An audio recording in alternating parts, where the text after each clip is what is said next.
You did not earn it, you did not build it, you did not sacrifice a single Friday night for it. And yet there it was, a trust fund, a paid off house, parents who could write a check to fix almost any problem you would ever have. Most people would call that lucky. Most people would trade places with you in a heartbeat, but here is something nobody talks about, and the data actually backs this up.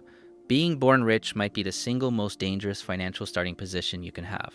Not because the money is bad, but because of what the money does to you before you ever understand what money actually is.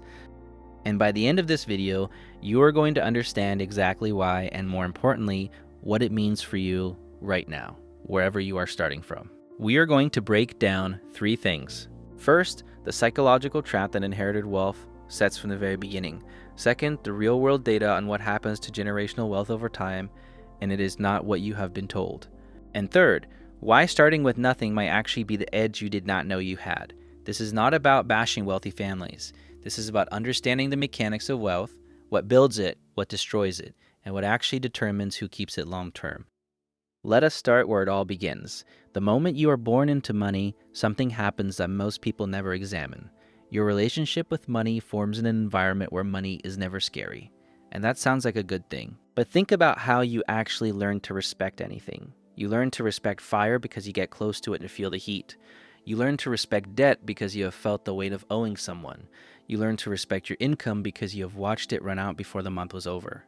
Pain is the world's most efficient teacher, and if you grew up rich, money never hurt you. There is a concept in behavioral economics called pain of paying.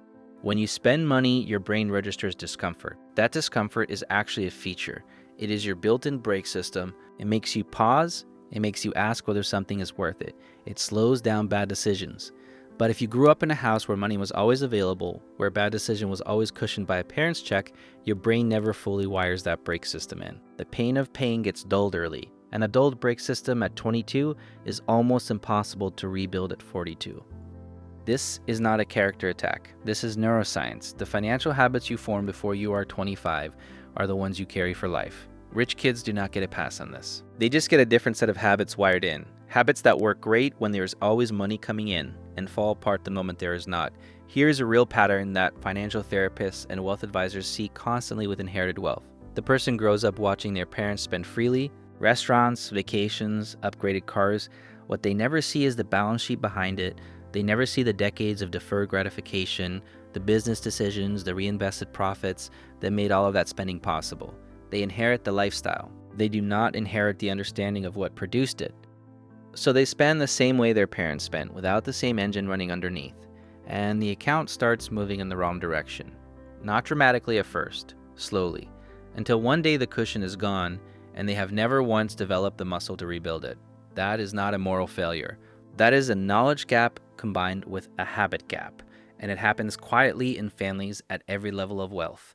But here is where it gets even more interesting, because the psychology is just the beginning. There is an old saying about generational wealth, shirt sleeves to shirt sleeves in 3 generations. In Chinese culture, they say rice paddy to rice paddy. In Scotland, it is clogs to clogs.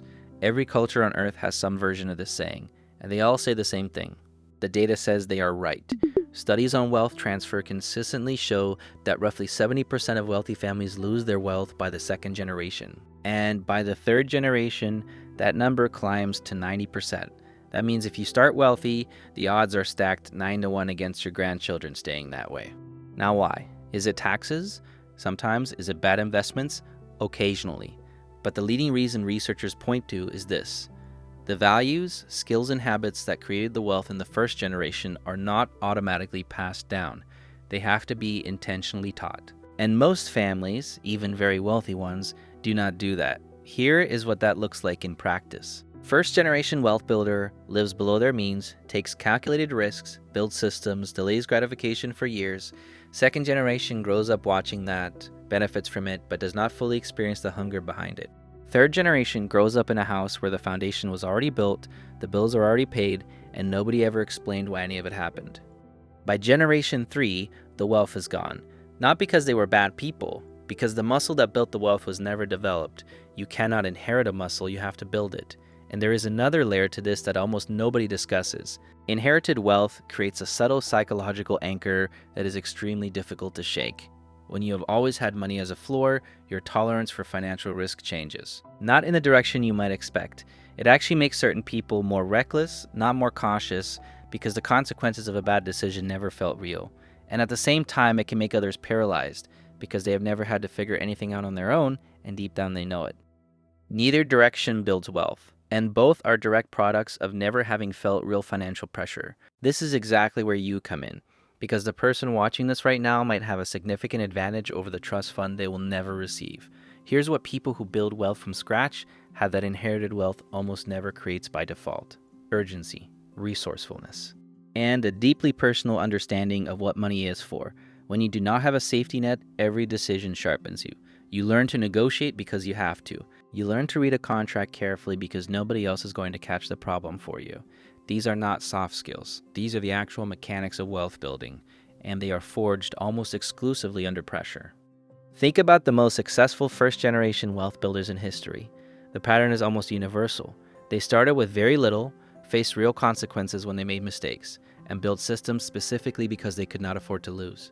That is not a story of privilege. That is a story of constraint creating clarity. Now I want to be honest with you. Starting with nothing is genuinely hard. The person born rich has real advantages: access to capital, networks, mentorship, and a margin of error that can absorb mistakes. None of that is nothing. Those advantages are real.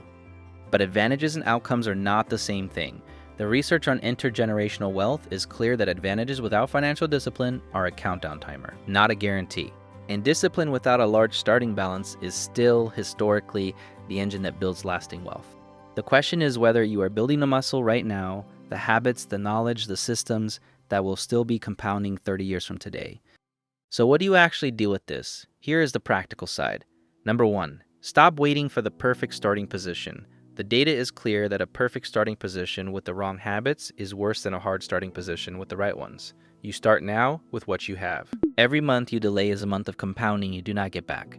The person who starts investing $200 a month at 25 will, in most historical market scenarios, retire with significantly more than the person who starts investing $500 a month at 35. Time is the variable that cannot be bought. Start now. Number 2, build financial pain awareness intentionally. If you grew up without much financial stress, or if you have been shielded from money consequences by someone else, you need to create accountability deliberately. Track every dollar. Use a budget that forces you to feel the constraints. That discomfort is not a punishment, it is the same training that built every first-generation success story you have ever admired. The goal is not to suffer, the goal is to develop the sensitivity to money that wealthy families consistently fail to pass down. Number 3, understand the difference between wealth and income. Income is what you earn, wealth is what you keep and grow. Many high-income households have nearly zero net worth because no one ever taught the difference. A doctor earning $400,000 a year with a large mortgage, 2 car payments, private school tuition, and no investment portfolio is not wealthy. They are highly paid and financially fragile. Know the difference, build the asset side of your life intentionally even when the income is not large yet. Number 4, build systems, not habits of willpower. The people who sustain wealth long-term are not more disciplined than everyone else.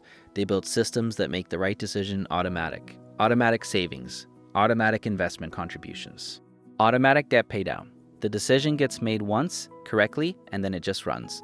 Willpower is a depleting resource. Systems do not get tired. Number 5, invest in your financial education the same way wealthy families invest in their kids' schooling. The single most consistent predictor of long-term financial success across income levels is financial literacy, not income, not inheritance. The people who understand how interest compounds, how tax advantage accounts work, how real estate builds equity, and how to read a basic financial statement will outperform people who do not understand those things at almost every income level. That knowledge is available. It is not behind a paywall. It is exactly what channels like this one exist to provide. Here is what this all comes back to.